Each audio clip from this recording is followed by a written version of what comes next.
Ladies and gentlemen, my name is Silas Leach, and I am a lawyer. Tonight's story began many, many years ago on a cold, dark night in late October when I was much younger and much more ambitious.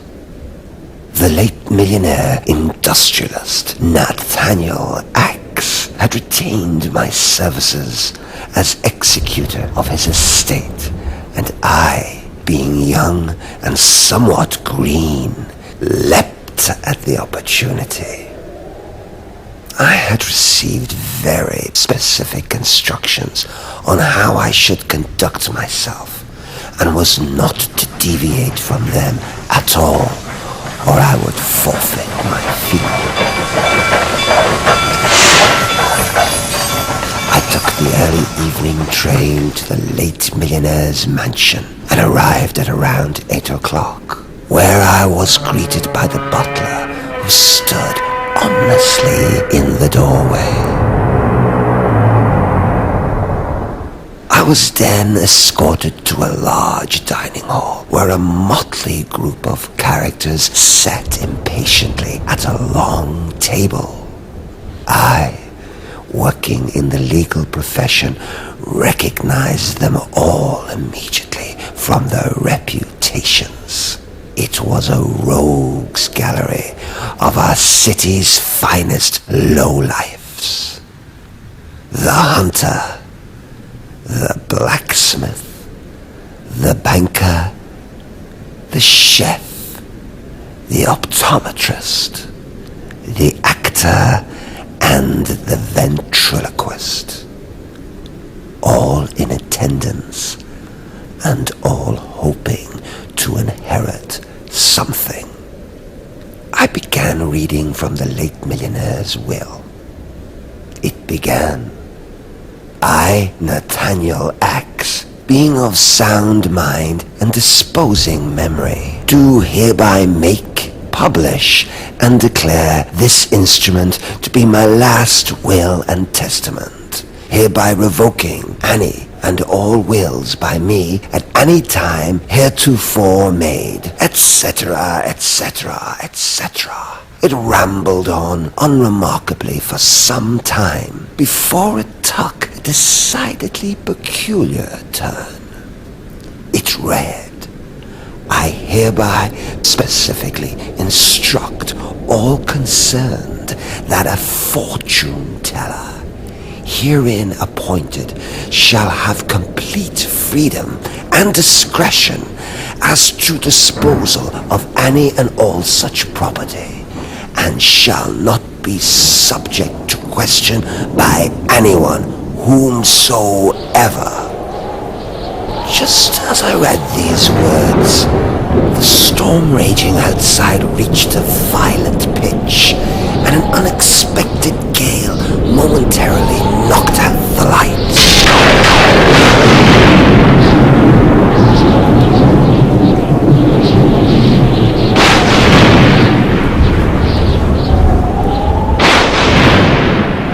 The episode subsided just as quickly as it had erupted, and when our eyes readjusted to the light, we noticed the cloaked figure hunched over the table. It was the fortune teller. At this point, my legal responsibilities were complete, and I excused myself. But my curiosity had been so piqued that I hid myself in a nearby alcove so I could witness the outcome of this bizarre scenario.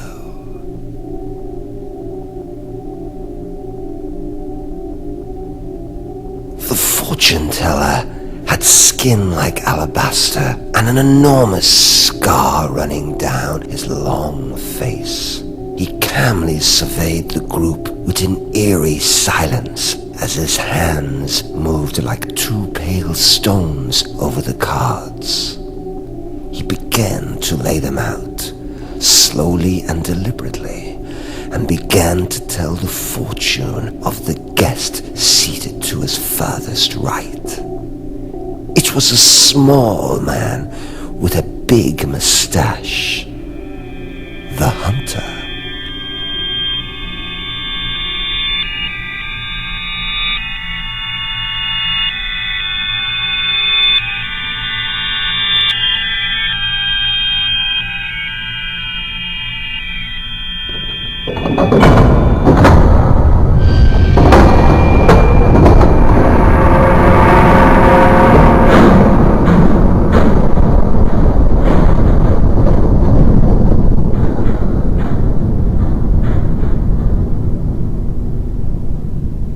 The hunter's parents never really loved him.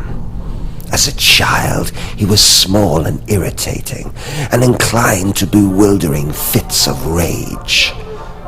During summer holidays, his parents would prop him up in front of the Punch and Judy stage, while they gambled away their meager savings at the dog and pony races.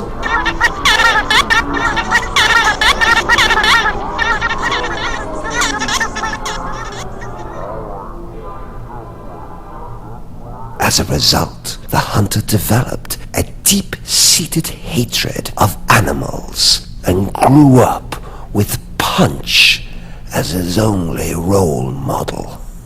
Now, he sat in his den among the lifetime's worth of animal trophy heads and skins he'd accumulated, when, by happenstance, a gentle evening breeze blew a small butterfly into the room.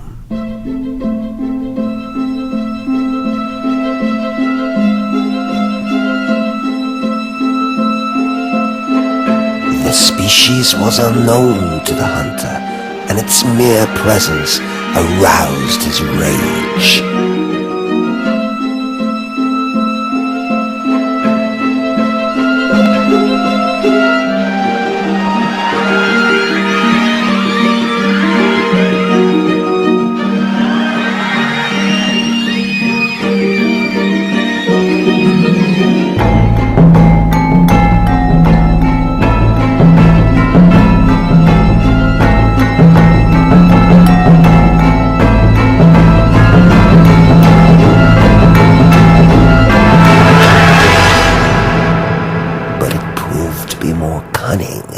Than he expected. In the end, there was one last animal to add to the menagerie.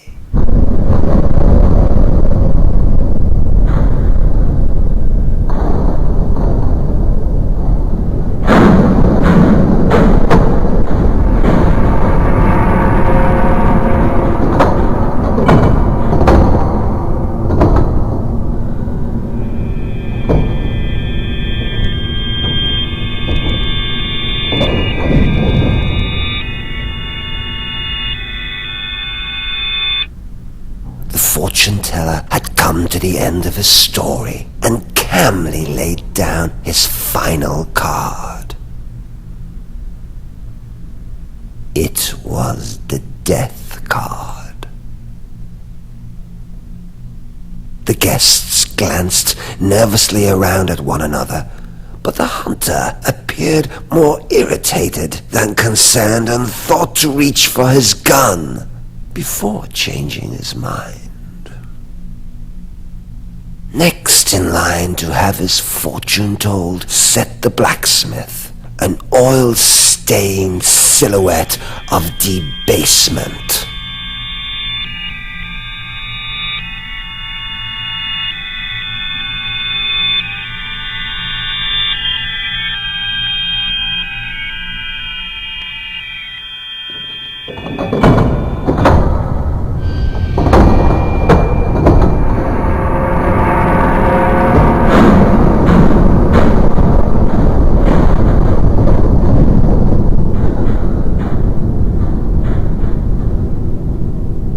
If there were a quicker, easier way of accomplishing even the simplest task, the blacksmith would find it, as the blacksmith was known for his incorrigible laziness. It was even suspected that last year's bridge collapse, resulting in 12 deaths, was the result of his negligence, but no conclusive evidence could be drawn.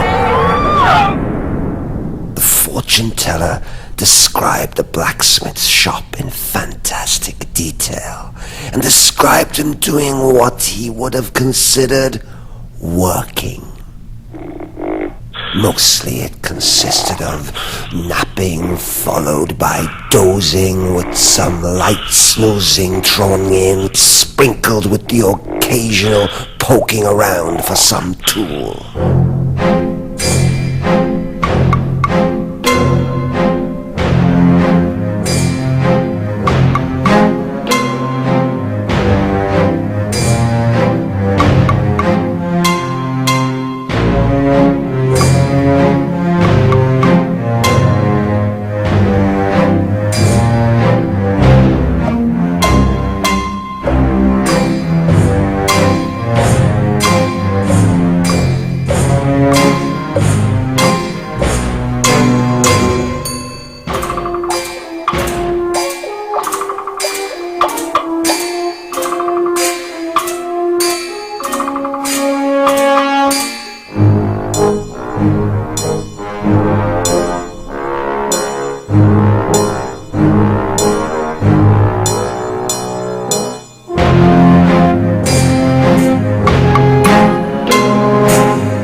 Theorized that the blacksmith may have felt a slight tickling on the back of his neck. Now, at least no one would disturb his slumbers.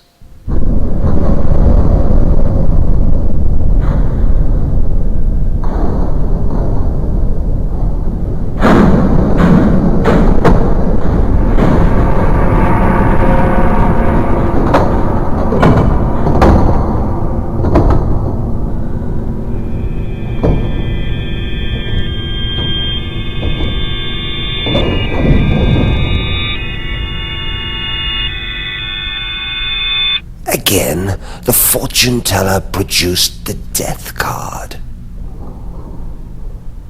In stark juxtaposition to the hunter's reaction, the blacksmith snored loudly in complete indifference. The fortune teller carried on unfazed by the blacksmith's reaction and addressed the next attendee. It was the most miserly man in town, the banker, and his cards were about to be read.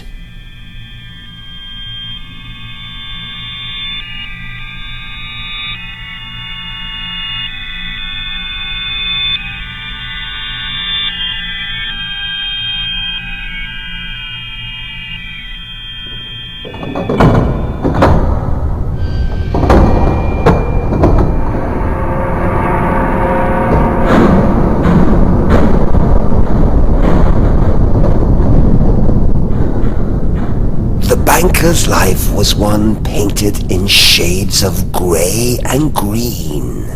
He never saw the beauty in the world around him, only its retail value. Any personal interactions he might have had were painful and clumsy and only served to further his financial stature anyway.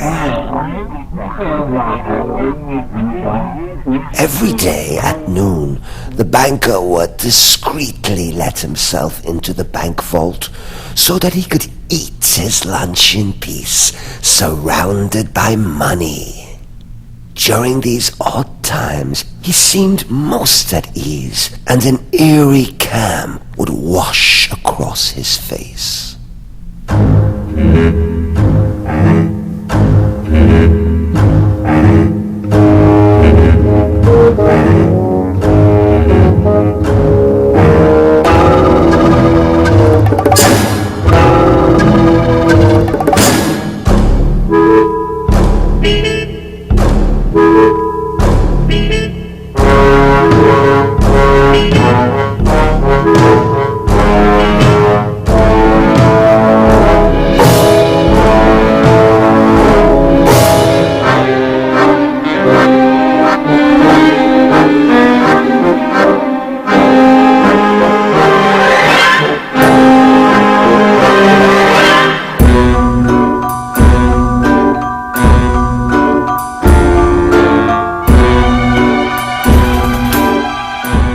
One Friday afternoon, as the banker ate in silence, he didn't hear the sounds of bells and caroling from the streets above.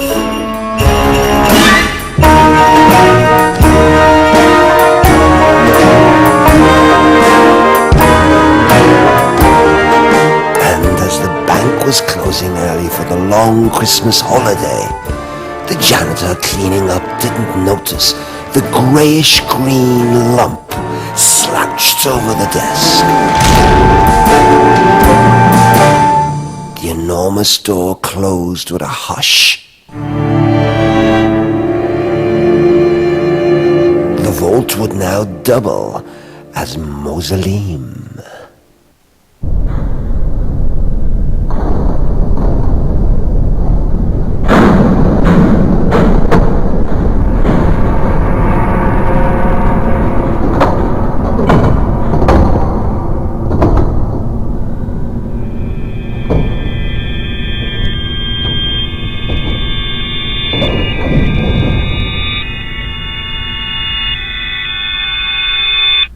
It was debatable as to whether or not the banker even heard what the fortune teller said, as he had been counting the change in his pocket the entire time he was speaking.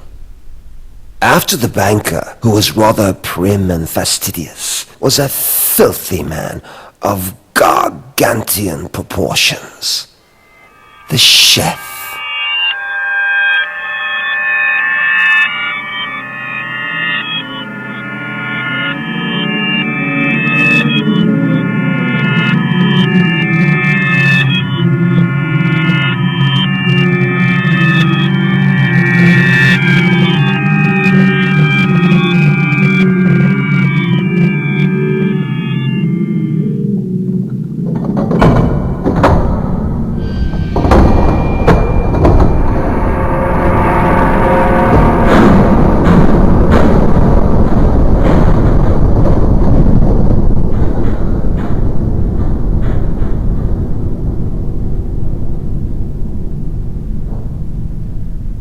Peas porridge hot, peas porridge cold, peas porridge in my belly 10,000-fold, sang the chef in a sinister, tuneless baritone.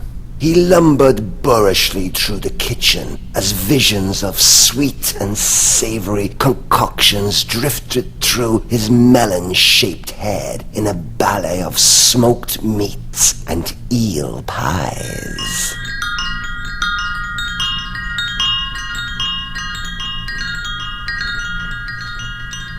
Truth be told, the man was an absolute pig, with no social graces and no concept of tact. What didn't find its way into his mouth usually ended up on his clothes or in his hair, giving him a pungent aroma of sewage and a perpetual halo of flies. Mothers would warn their children to keep their hands away from his mouth and themselves away from his oven. The chef did, however, possess a strange gracefulness around the pots and pans. Cooking was something between a wrestling match and a tango.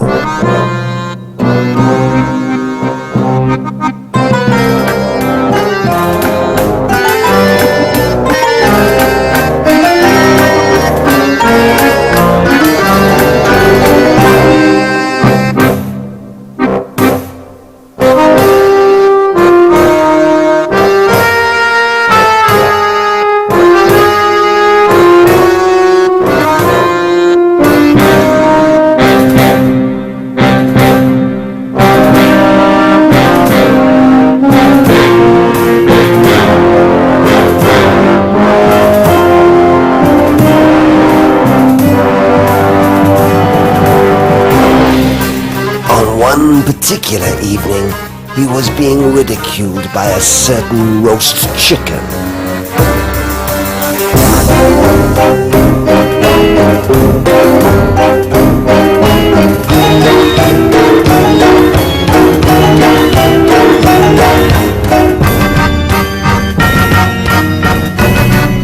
When at last the chef could no longer withstand the temptation, he pounced. He seemed satisfied with his work, except for a slight irritation in his throat.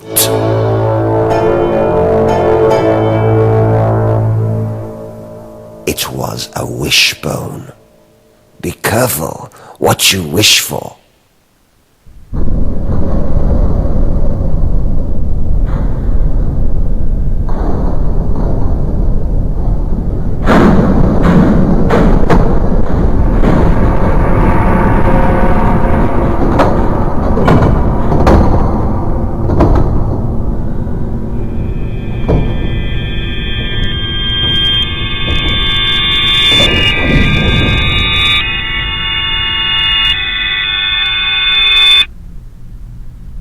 Death card once again showed its steely grin. The chef merely clicked his teeth with disdain, and his stomach moaned in accord. The fortune teller continued unaffected to the next guest. A pair of beady eyes peered suspiciously over some bifocals belonging to the optometrist.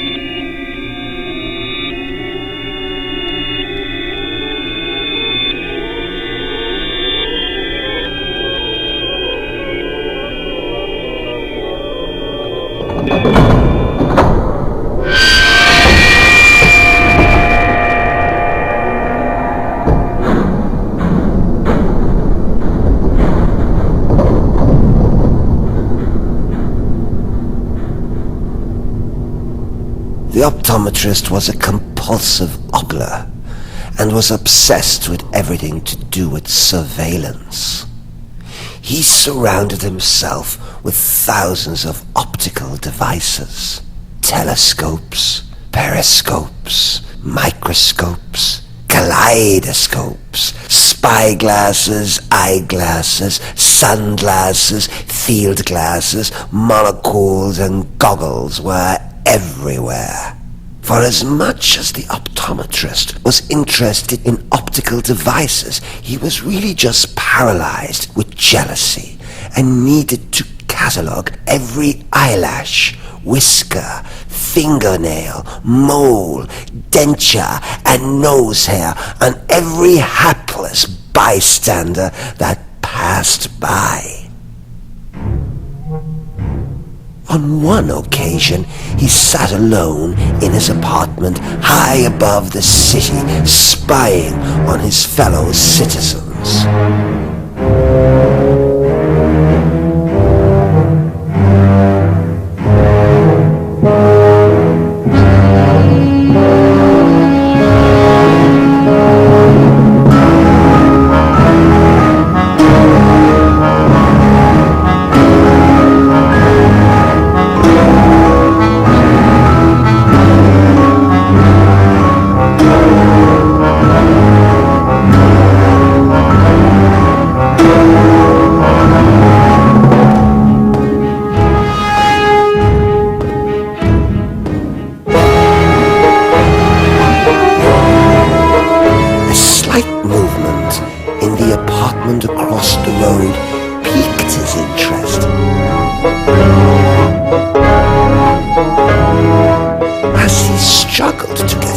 glimpse of the hazy figure, he increased the magnification of his telescope to the maximum. It was at that precise moment that his neighbor decided to light a cigarette.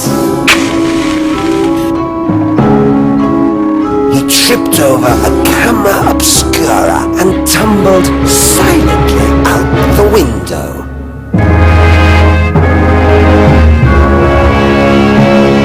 It really does prove the old adage, smoking kills.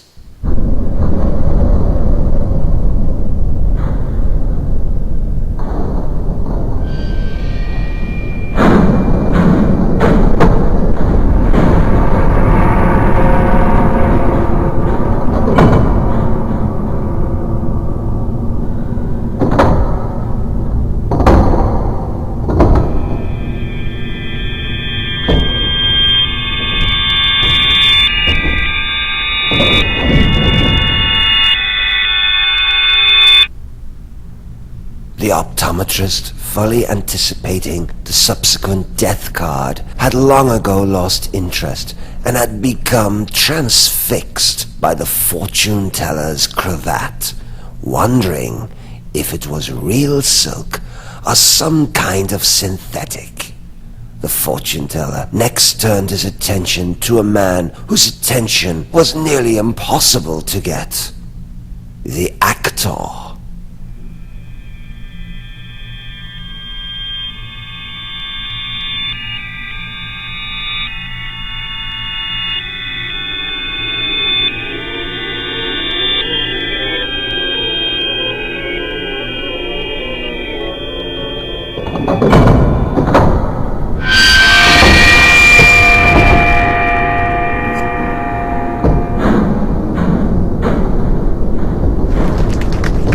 In his youth, the actor showed some genuine promise on the boards.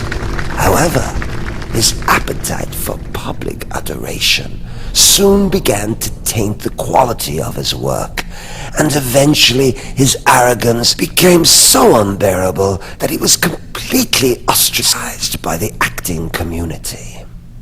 One fine spring day, he reappeared and began rehearsing a brand new, self-penned, one-man play about the most fascinating topic on the face of this green earth. A magnum opus the likes of which would make the combined works of Shakespeare and Homer seem like mere ramblings of a demented half-wit. It was, of course, his autobiography. The actor preferred to rehearse outdoors so that he could be best admired, or better still, so that he might be recognized.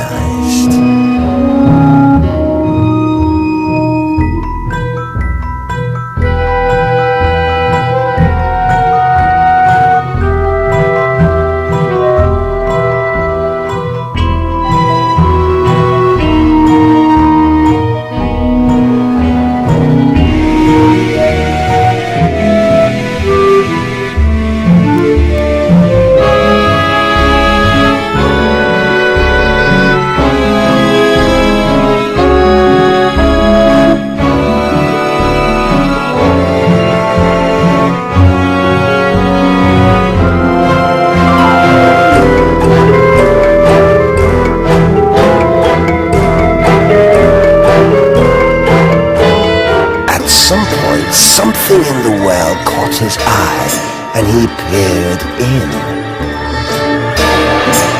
Oh, look! Who's that handsome devil?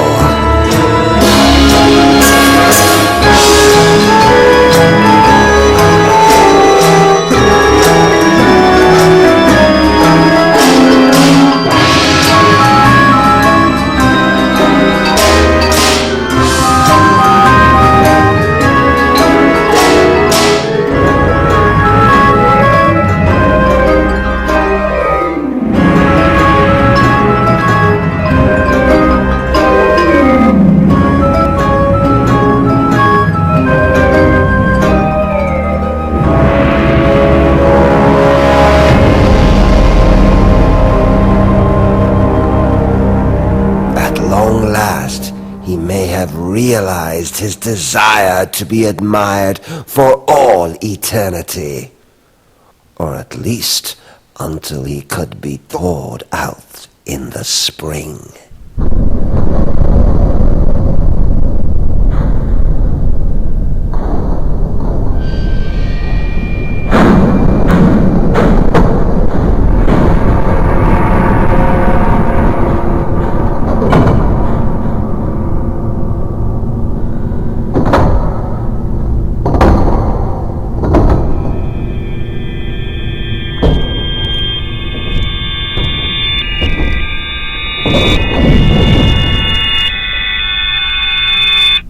The actor didn't even acknowledge the fortune teller.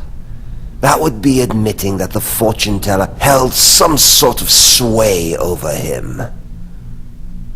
The final guest sat stone-faced at the end of the table, with a skeleton of a small child on his lap. It was the ventriloquist and his dummy, Little Scully.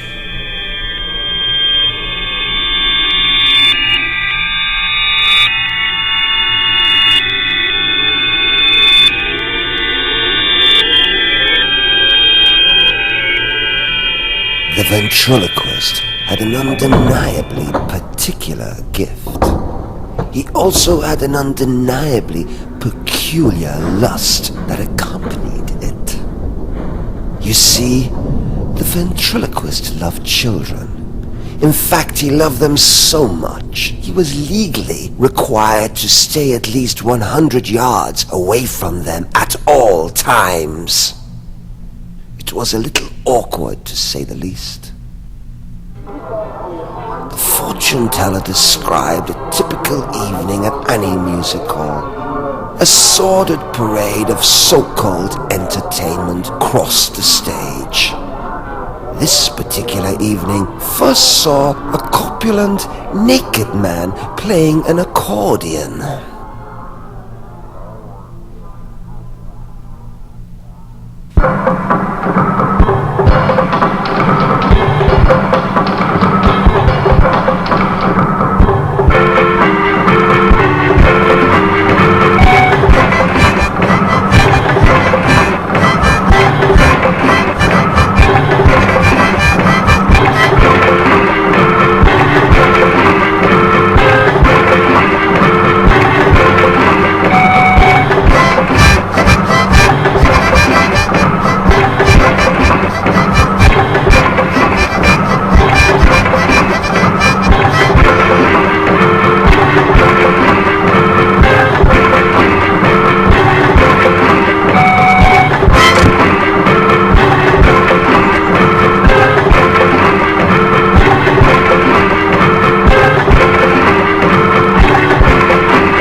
On the bill was what could loosely be described as a song and dance man.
After a number of other acts, including a three-legged dog, a juggler with the delirium tremors, and a myoptic knife thrower, there was the ventriloquist.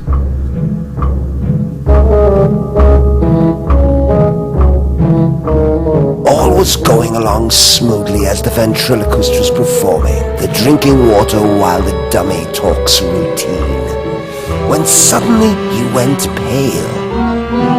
The words froze in his throat, and a tiny bubble was discharged from his lips. Then he shuddered slightly and fell completely still. The crowd began to boo and hiss, not realizing a vengeful child had poisoned the ventriloquist, and he was already dead.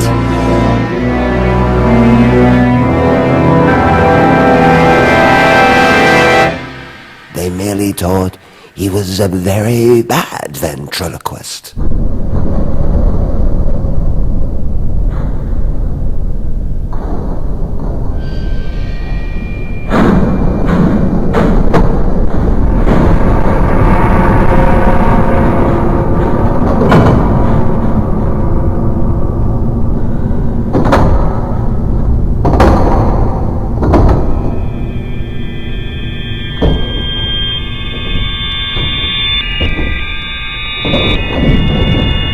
Once again, the fortune teller laid down the all-too-familiar death card. By now it had become a tasteless joke, and the guests were becoming noticeably annoyed. They sat in silence for a moment, not knowing what to do, when eventually the ventriloquist spoke up. "All right," he said. "So we may not be the shining examples of social splendor we could be, but I hardly think that makes us worthy of the fate you've dealt us." The fortune teller paused for a moment to collect his thoughts, as though he'd been prepared for this eventuality. He explained that through their shortcomings, each one of the guests had in some way contributed to the death of the late Nathaniel Axe, and he began to unfurl a fantastic chain of events. It started with the blacksmith, who made a rifle, and due to the blacksmith's laziness, the rifle was of inferior quality and didn't shoot straight. The rifle was procured by the hunter, who being so filled with wrath, couldn't wait to use it, and in an attempt to take down a bird, actually shot a wild boar. The boar was completely disfigured and of no use to the hunter, so he took it to the chef. The chef cooked the boar, but was so gluttonous he couldn't resist the meat and devoured all the tasty bits. All that remained were the hooves and snout, which he made into an awful-smelling meat pie, which sold at a severely discounted price. Now, seeing as how it was Sunday, the bank was closed, but the banker still had to eat, and being so loath to part with his money, he ordered the cheapest thing on the menu, the snout pie, and caused all who ate it to see spots before their eyes. This caused the banker much dismay, and he raced to the optometrist. The banker burst into the optometrist's office just as the good doctor was deep in the throes of envious rapture, spying on his neighbor, the actor. During the ensuing melee, the optometrist's curtain was thrown open, exposing a wall of high-powered lenses, all focused on the actor. The actor's attention was immediately drawn to the open window, believing it to be paparazzi, eager to take his picture. The actor was so distracted that he neglected the young student waiting outside his studio. The ventriloquist, on his way to the theater, came across the young lad and was very quick to lure him away with visions of magicians and pantomime. The boy was never heard of again, and as it turns out, was on his way to deliver Mr. Axe his medicine. Mr. Axe never received his medicine, and Mr. Axe expired, and these 7 people were to blame. "I've had enough!" bellowed the ventriloquist. "All you've described is a sequence of unfortunate coincidences. Why on earth did we even bother coming here? And who is this mysterious Nathaniel Axe anyway? And better still, whom do you think you are? You can so casually pass judgment on us. The fortune teller sat quietly for a moment, and then something unbelievable happened.